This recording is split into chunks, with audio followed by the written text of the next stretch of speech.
Hello, I'm Mark Wilson, President and CEO of the Florida Chamber of Commerce.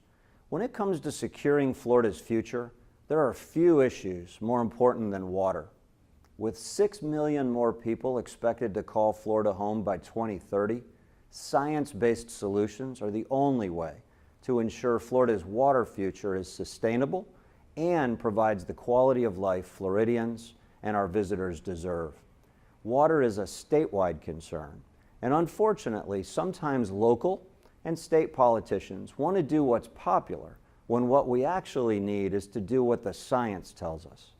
Whether it's the Apalachicola River, the Indian River Lagoon, Florida's unique springs, or our treasured Everglades, science-based data is the key to meeting the challenges Florida faces.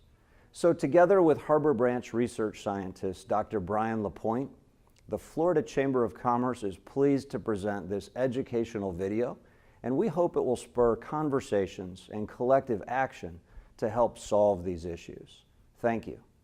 Hi, I'm Dr. Brian LaPointe, Research Professor with Florida Atlantic University's Harbor Branch Oceanographic Institute. I've spent my career studying water quality throughout the state of Florida. This educational collaboration with the Florida Chamber sheds light on the algal blooms in the St. Lucie Estuary that followed unusually heavy rainfall in the winter and spring of 2016. The video addresses the role of Lake Okeechobee and local basin discharges and the science-based solutions that policymakers are considering to mitigate this problem in the future.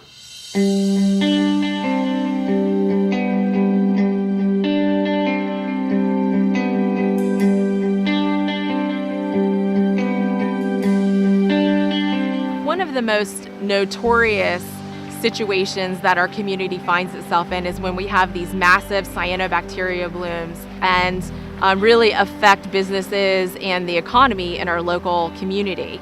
We've recently been able to quantify that loss at approximately $4.8 million for a year of revenues that come in, and that doesn't include the impacts to real estate and to other ancillary impacts. That's just really a tourism look at things. If you look at the watershed, on a normal, like a 5-year period of record that includes wet years and dry years, you'll probably get about 80% of the nitrogen and the phosphorus that flow into the water body actually comes from the local basins, that land between the lake and the estuary. And while the lake may contribute some algae as it comes out of the lake, you don't see those really high dense mats of algae until they actually hit the nutrient-rich portions of the estuary. The reason we know septic systems are an issue for the St. Lucie Estuary is because we've monitored tracers. So we've looked for what's called sucralose, it's an artificial sweetener. When we measure it, we know there's a human source. And we've done the North Fork and the South Fork of the St. Lucie, and we've seen sucralose throughout there. So we know that wastewater, human wastewater, septic tanks being very probable, is a source for all these excess pollutants.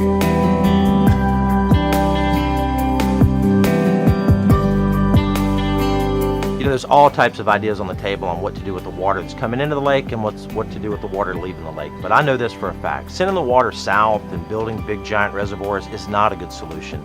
During the rainy season, those lakes and those areas down there are going to fill up full of water, and the water from Lake Okeechobee is going to have nowhere to go. The solution is north. The Kissimmee River Valley Restoration Plan that they're doing, that's going to be great. The deep water injection wells is another great option. During these wet conditions like we had in 2016, we had over 2.5 million acre feet of water flowed in from the north into Lake Okeechobee. So the ability to slow that flow of water down and hold water back on the landscape is essential to keeping the lake from rising too fast and resulting in the Army Corps having to dump a lot of water and causing harmful discharges. Now it's up to all of us, both the elected officials and our residents, to do everything we can do to both stay focused on Everglades restoration, work on our own basin discharges because it's a significant problem. And now this next generation of effort is really to go after the septic tank issue and really something we can absolutely see the end of the day on.